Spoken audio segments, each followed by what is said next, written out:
nesta etapa agora aqui do nosso programa, eu vou começar pelo Kim Kataguiri.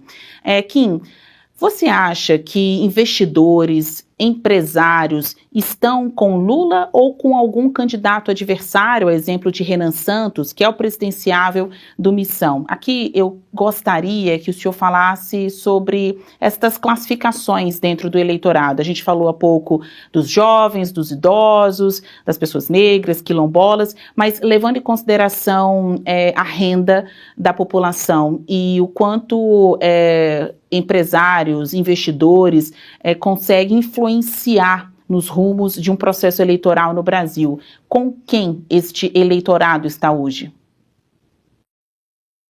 Depende. Os ricos que têm privilégios junto ao governo federal, que são amigos aí do Lula, evidentemente que vão apoiar o presidente da República, né? Como eu já coloquei para vocês, Joesley Batista acho que é um dos mais conhecidos aliados aí do Lula, foi beneficiado diretamente aí no setor de energia por uma medida provisória, ali tratando da Âmbar Energia, em outros negócios, né, foram beneficiados pela política de campeões nacionais também, promovidas pelos governos petistas.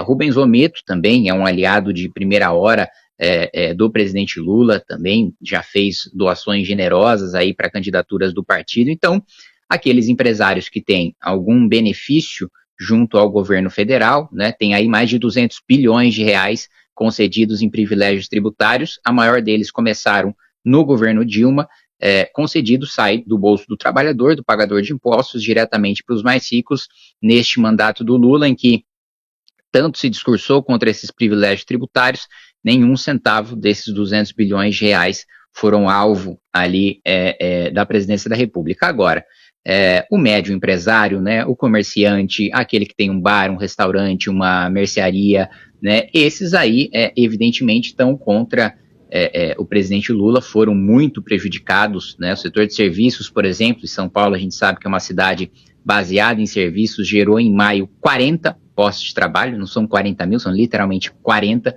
ali no saldo final. Os dados do CAGED, aliás, vieram muito abaixo da expectativa do próprio governo Lula. Então, empresários, né, honestos, que pagam seus impostos em dia, que não têm privilégios nem regulatórios, nem tributários, nem setoriais concedidos pelo governo Lula e que não são doadores de campanhas do PT, ou de candidatos petistas, enfim, esses definitivamente não devem estar com Lula nessas eleições. Pois é, o Kim faz uma divisão dentro desse grupo empresarial, né? Diz que os grandes estão com Lula, mas os médios e os pequenos não vão votar no presidente da República. Kiko Seleguin, você que é presidente do PT aí no estado, conhece muito bem os paulistas, especialmente aqueles que moram em Franco da Rocha, né, que é a sua cidade, a gente tem certeza disso, mas olhando para esse extrato do eleitorado, aquele que afirma ter renda superior do que a maioria da população brasileira, você acha que esse eleitorado, empresários, investidores, estão com Lula? E olhando para essas outras classificações também de empresários e investidores médios, pequenos, apesar do Ministério do Empreendedorismo que a gente tem aqui na esplanada dos ministérios, o Kim, a oposição de Kim pelo Missão, acha que vocês do PT estão fazendo muito pouco pelo setor produtivo que não é dos grandes. Olha, Brasília, eu creio que se você olhar as pesquisas, o eleitor de mais alta renda vota nos candidatos que têm um viés de direita no Brasil, né? Não vota na gente. Mas se o esse eleitor, olhar pelo viés de realização, os nossos governos têm um conjunto muito maior de serviços prestados. No maior plano safra da história foram nos governos do presidente Lula, que é um conjunto de incentivos com juros subsidiados para o exportador de commodity, para quem produz comida que bota na mesa do brasileiro todo dia, né? O maior plano de agricultura familiar, que esse sim dialoga com a comida do nosso dia a dia, governo do presidente Lula. Agora, um conjunto de legislações que nós aprovamos no Congresso Nacional, não sei direito como é que o deputado Kim votou, mas a reforma tributária é uma reforma que tem o intuito de organizar o sistema tributário do Brasil para estimular o setor da indústria e do comércio. principalmente, né? Acabar com a guerra fiscal e, portanto, com esses privilégios dos quais o deputado fala. A questão, Basília, é assim, nós acabamos com muitos dos privilégios. Por exemplo, a lei do PERSE, que foi criada no governo Bolsonaro, não sei necessariamente como é que o deputado se posicionou, mas era um rombo tributário enorme no caixa do governo, né? O ministro Haddad promoveu uma lei nova, por exemplo, na área dos seguros, além da reforma tributária, da reforma da renda, criou, sob legislação, mecanismos para que se tenha no Brasil um mercado de crédito de carbono, ou seja, de economia verde, para que a gente explore esse potencial. Então, o que a gente se preocupa aqui em Brasília é mostrar um conjunto de realizações concretas. Com relação aos pequenos empresários, nós tivemos agora o Desenrola 2, que atuou para poder saldar as dívidas das pequenas e médias empresas brasileiras. A nossa legislação para as pequenas empresas, o Simples Nacional, é o maior gasto tributário que o governo tem. Então, não se trata de uma questão de realização para Zé, Mané ou João, porque nisso o governo Lula atingiu a todos os setores. Eu acho que tem mais a ver com o comportamento ideológico. Algumas pessoas fazem a decisão do voto por uma luta de classe, e não por necessariamente benefícios que ganham de um governo ou de outro. Porque no governo do presidente Lula, se fosse assim, nós teríamos maioria desse eleitorado, porque foram nos nossos governos que o país cresceu e essa categoria, eu diria, teve mais oportunidade. Agora, o mercado é um ambiente complexo. A concorrência não é nacional ou estadual, ela é transnacional. A gente concorre com empresas na Coreia, na China, né, na Europa, nos Estados Unidos. Então, é preciso que a gente tenha um plano sério de desenvolvimento do país, de modernização da nossa legislação, de redução dos gastos em algumas áreas que é um exagero, por exemplo, gasto tributário, para que a nossa indústria, comércio, o nosso setor da agricultura seja mais competitivo e o país possa crescer. Então, nesse aspecto, eu creio que, ao longo da campanha eleitoral, o eleitor vai ter a oportunidade de se deparar com um conjunto de realizações que nós fizemos e comparar com a proposta do outro candidato. Né?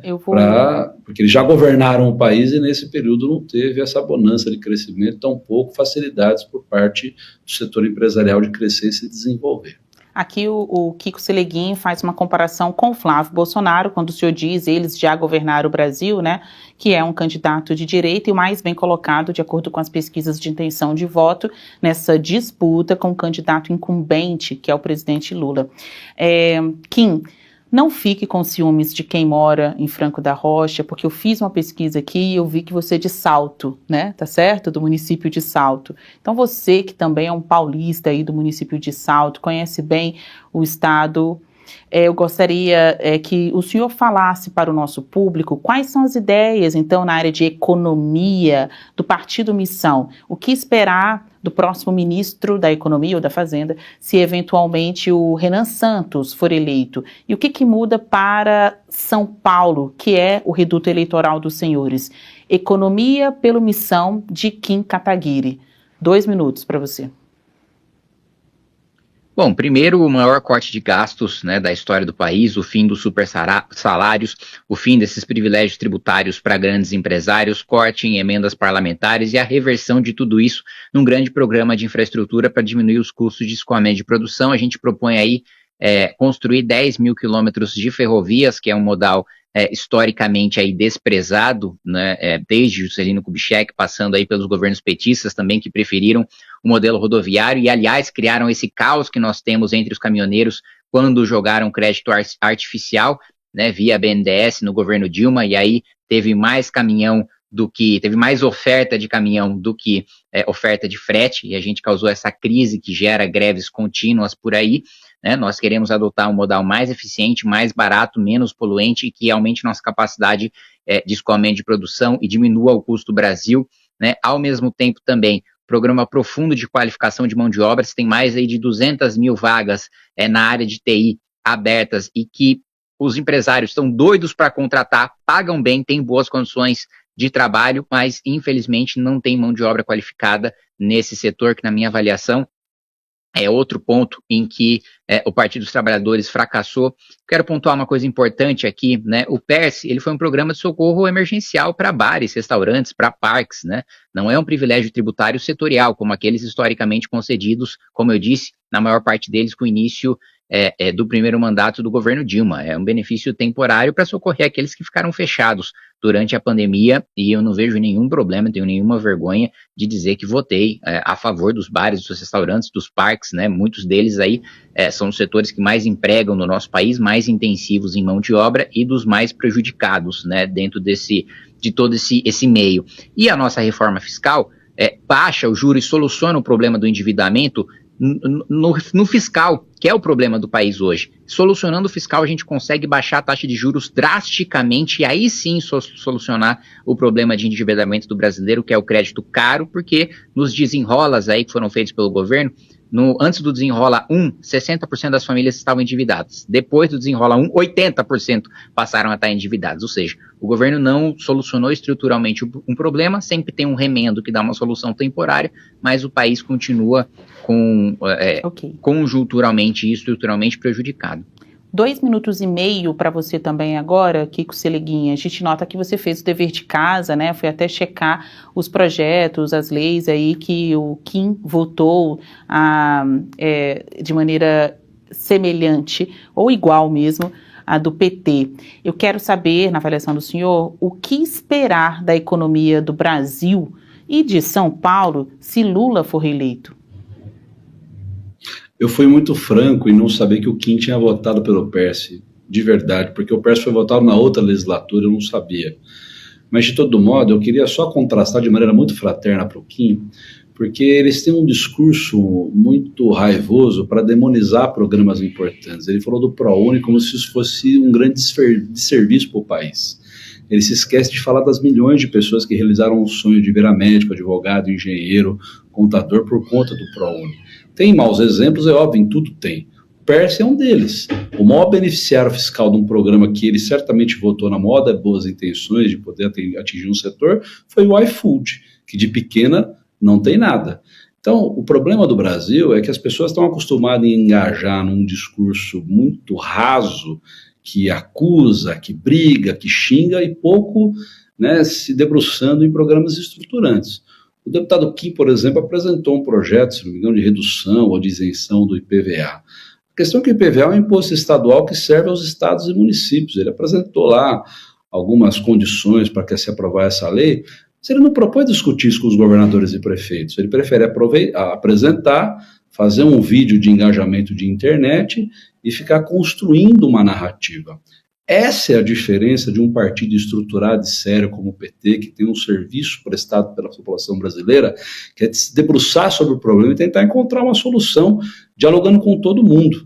Eu entendo a frustração, óbvia, do Missão, que está aí, né, cercado, sitiado pelo bolsonarismo, que eles mesmos ajudaram a criar e não conseguem superar essa barreira. Por isso eles se atêm em fazer propostas de cunho apelativo, mas sem nenhuma consistência estruturante, para ganhar seguidores e algum voto nas próximas eleições.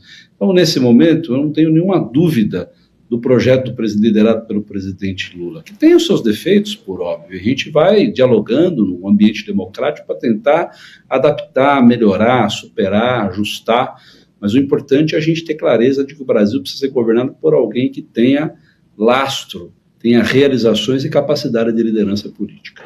Olha, o Kim, que não vai votar no Haddad, toda vez critica os programas de governo da área de educação, lembrando que o Haddad foi o ministro da educação mais longevo do Brasil. Então, ele que esteve à frente dessa pasta e também dos programas sociais do governo, exemplo do ProUni, é muito lembrado por isso.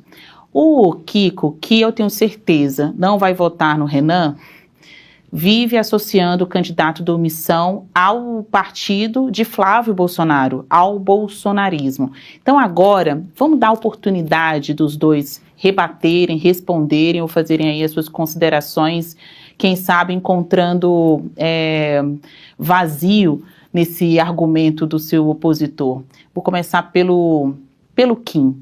Kim, Vocês são bolsonaristas? O quanto o Missão é bolsonarista?